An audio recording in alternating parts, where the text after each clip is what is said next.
So in these videos, we're going to go over the atomic theory. So by this point, you've already spent some time researching the history of the atom, some of the scientists involved, what their experiments they did, and what discoveries came out of it. So we'll just go ahead and jump into the structure of an atom.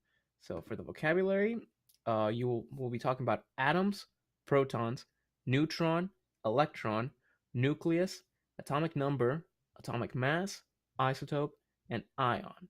And by the end of this video, you'll know what each of these are and you'll understand what they are each used for. All right, so let's go ahead and talk about atoms. So we've talked about matter quite a bit up to this point. So we know that everything physical that we can experience, the desk you're sitting at, the computer you're using, the air that you breathe, the food that you eat, those are all examples of matter. And all of matter will be made up of these tiny little atoms. So you should know that atoms are made mostly of empty space, but all of their mass and all of the interesting stuff that's going on with them is found in the nucleus. So the nucleus is the center of the atom, and it's very densely packed together. This is where all the mass is concentrated, and then on these rings that you're seeing, that's really just the empty space. They're just there to show you what space the atom would take up. And so just to put this into a little perspective, because this diagram can be a little misleading, you should keep in mind that if you were to compare the size of the nucleus compared to the whole size of the atom, if you scaled up the nucleus to the size of a grain of sand, then the whole size of the atom, everything that is empty space inside the atom, would be the size of a baseball stadium. So that's a really big difference, and it's just the way that this nature is so crazy. Is just that everything for the atom is concentrated in this tiny little point, and then there's all this empty space around it. All right, so now if all of matter is made up of atoms, you might ask the question, so what are atoms made of? And so we actually have these three basic particles, and these are called the subatomic particles, right? They're smaller than an atom, they make up the atoms. And so these are the protons, neutrons, and electrons. And actually, in a diagram like this, it's kind of hard to tell what's going on with it. So we're going to switch over to a new type of diagram. And so in this one, really what's changing on here is that for the nucleus, we have two different particles that we look at for our nucleus. So these are the protons. So these orange orbs that we have on here, these will be our protons. And so they have a positive charge of +1. Each proton will have an atomic mass of 1 atomic mass unit. That's the unit that we'll be using to count these, just AMU. And again, these protons are found inside of the nucleus. Now, the other orb, the gray ones that go along with our protons, again, they're very similar to the proton. These are the neutrons, and they're also found in the nucleus, same place as the protons, and they have the same mass too, just 1 atomic mass unit. What's different between these two is that the charge the neutrons have is 0, so these are a neutral particle. So you can think of it that way, that protons are positive and neutrons are neutral. All right, and the last type of particle we have on here is the electrons, and these are the most different from the other two that we just talked about. And so notice that these are not found in the nucleus. They go all the way around the nucleus. They're always flying by, and they don't stay put in any one place, and they essentially have no mass. All right, so they have a little bit of mass, but it's kind of like saying that you have a $100 bill and 3 pennies. The 3 pennies aren't really adding that much money that you have. So basically, you still have just $100. But now, what's different, or what's similar and opposite of the other ones that we've seen, is that the electrons have a negative charge of -1. All right, so it's kind of like the protons have a positive charge of +1. The electrons are exactly the opposite of that, where they have a charge of -1.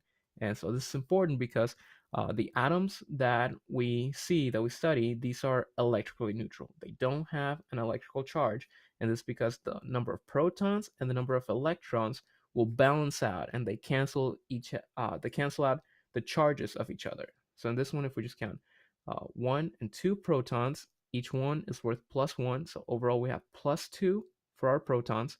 The electrons, we have -1, -2. Again, +2 and -2, they completely cancel each other out, and so this would be a neutrally charged atom.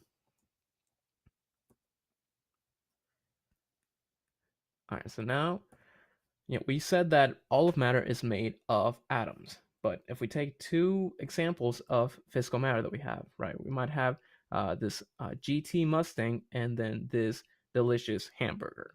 And so hopefully you know that these are a little bit different from each other, right? They don't work exactly the same way, they don't do the same things. So now, if these are both made of atoms, these are both physical matter, how can they still act so differently?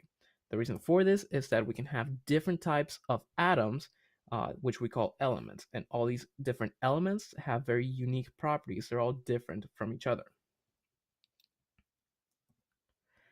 Now we have a list of all these different elements that we see in nature, and we find that in the periodic table of elements. So we're not going to get too into detail into the periodic table of elements.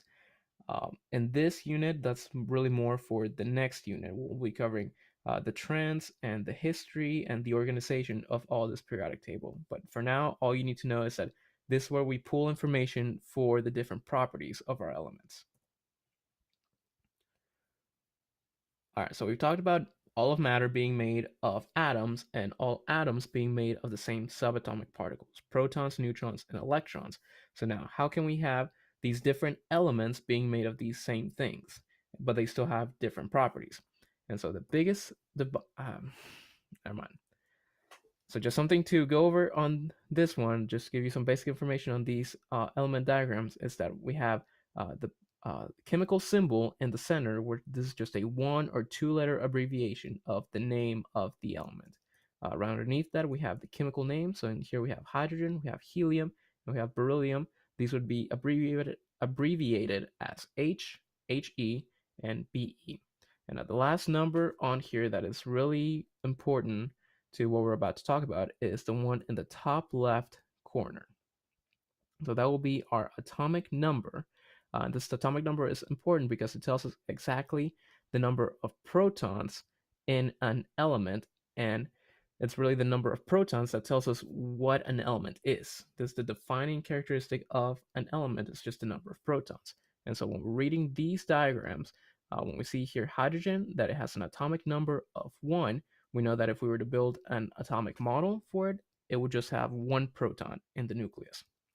For helium, with an atomic number of 2, if we were to build that model, it would have 2 protons in the nucleus. And finally, for beryllium, and with an atomic number of 4, you can guess what's coming next. We have a model with 4 protons in the nucleus.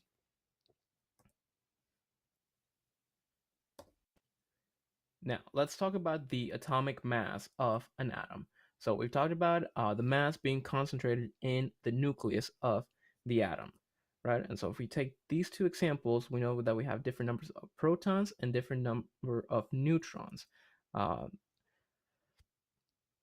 it's these particles that give the atom its mass.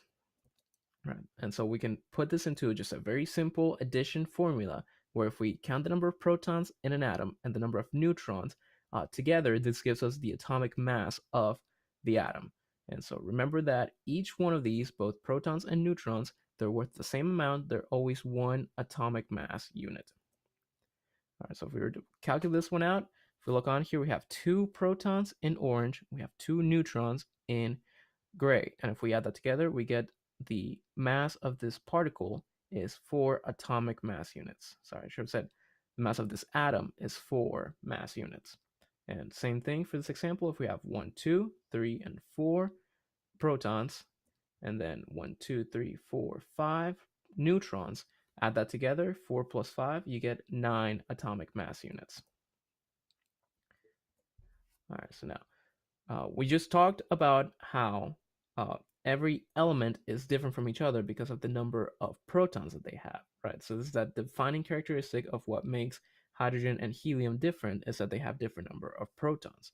But now, sometimes we can have atoms of the same element, the same number of protons, and they have different masses. So they're slightly different from each other.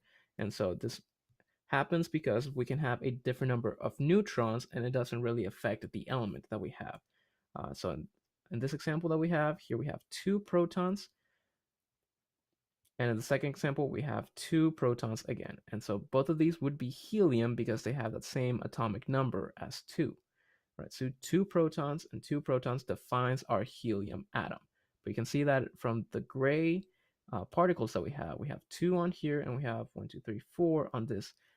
They're not changing the fact that it's helium, but it's only changing how much it weighs. So if we were to count that out, 2 protons plus 2 neutrons, we have 4 atomic mass units. In the right example, we have 2 protons and 4 neutrons, we get 6 atomic mass units. So now we have 2 atoms of helium, same number of protons, but they have different masses, again, from the different number of neutrons. And when we have this, we give those atoms a different name for each. These are just called isotopes. These are atoms of the same element, but they have a different mass and a different number of neutrons. All right, so let's get into the notation, how we tell these isotopes apart for when it's important for us to know. All right, so the one way to write these different isotopes is that we will take oxygen and we'll just give it a number, 16. So in this example, we have the element name and we also have the total mass of it. All right, so now remember that our formula for the atomic mass was that the protons and the neutrons are added together to get that mass. And now if we pull up our information on oxygen, and we have this number in the top left, this is our atomic number, and it tells us the number of protons that we have. So for these 2 oxygen atoms, they have the same number of protons. They have to because they're both oxygen. So we have 8. So now what makes up the rest of the mass to get to this number 16 on this is the number of neutrons. So now if you have 8 and you want to get it to 16, you have to add 8 more. So in this, we would add 8 neutrons to get to our mass of 16. In the second example, right, you have a different mass number, but the same number of neutrons. The only thing you can have different on this one is the number of neutrons that you're using. So in this, we'll add 10 neutrons because 10 plus 8 will give us 18. All right, so if we try this again with a different element, let's say we have carbon 12 and carbon 13. Again, we pull up our information on carbon, atomic number of 6, so you know that both of these will have 6 protons. You can't change that about them. But then to get to that final mass for each of these isotopes, we just need to add the rest to get to 12 in this case. So add 6 more neutrons in carbon 12 to get carbon 12 and carbon 13, you need 7 more neutrons to get to the mass. And so one last thing to talk about for when we're talking about the mass of an atom is this bottom number right here that we haven't talked about in our element diagrams. And so it's called the average atomic mass, and it might be a little confusing because as we talked about before with the isotopes, we know that this carbon 12 will have a mass of 12 atomic mass units because it's made of 6 protons and 6 neutrons, right? So it's very close to this number on here, but it's not exact, is it? We have 12.011. So from what we talked about, we don't really know where this 0.011 came from. So the reason that we have this on here is that because when we see these element diagrams, we're not given the different isotopes of every atom. But what this average atomic mass is telling us is that it is the average mass of every isotope that is possible in nature. So for carbon 12, there's 2 isotopes that happen naturally in nature. We have carbon 12 and carbon 13, and carbon 12 is actually a lot more common than carbon 13. So for in every 100 atoms of carbon that you might have, 99 of those will be carbon 12, and then just 1 of those will be carbon 13. And so there's just a small calculation. We won't get too into it, but that's it considers how common each of these isotopes is when calculating the average mass of every carbon atom. Now, we've talked about atoms and we've talked about isotopes, and the last thing to talk about in this video are the ions. Now, before we get into it, I just want to remind you that when we're talking about atoms, they're usually neutral in charge, and this is because they have the same number of protons and electrons. And because these two have opposite charges, they cancel each other out. They balance out their charges. So now, for this next section, we're going to be using this handy little formula to calculate the ionic charge, where we just take the number of protons in an atom and we subtract the number of electrons from it, and this will give us the overall charge on the atom. So if we look at this model on here, we have an atom with 3 protons in the center. So these are 3 positive protons, and we have 3 negative electrons surrounding it. So if we just uh, list that all that out, we have 3 protons and we have 3 electrons. And so if you apply this formula to it, you take 3 protons minus 3 electrons, we get an overall charge of 0. Now, there's some cases when it doesn't work out this way, where we don't have the same number of protons as we do electrons. And so when this happens, our charges don't balance out and our atom ends up having an electrical charge. Now, when this happens, we have a new name for those charged atoms, and they're called the ions. And so if we look at these two other examples, we have a negative ion on the left and a positive ion on the right. So let's look at why each of these are positive or negative. So in this example, again, if we look at that nucleus, we have 3 protons, and if we count around it, we'll see that we have 4 electrons. Now, if you apply the same formula up at the top, you'll take 3, subtract 4 from it, and overall you get a result of -1. So this means that this atom will have a negative charge of -1, so you can call it a negative ion. Finally, on this example on the right, if you count out the protons in the nucleus, you get 3 protons. In the orbits around it, you get 2 electrons. So again, if you take 3 protons, you subtract 2 electrons, you get a result of +1, meaning that this atom will have a positive charge of 1, so you can call it a positive ion. All right, so with that, wraps up everything that we need to know about the structure of an atom. And we'll be getting some practice on that in this next section. So watch this next video that follows so you know what to do for our simulation that we have on the computers.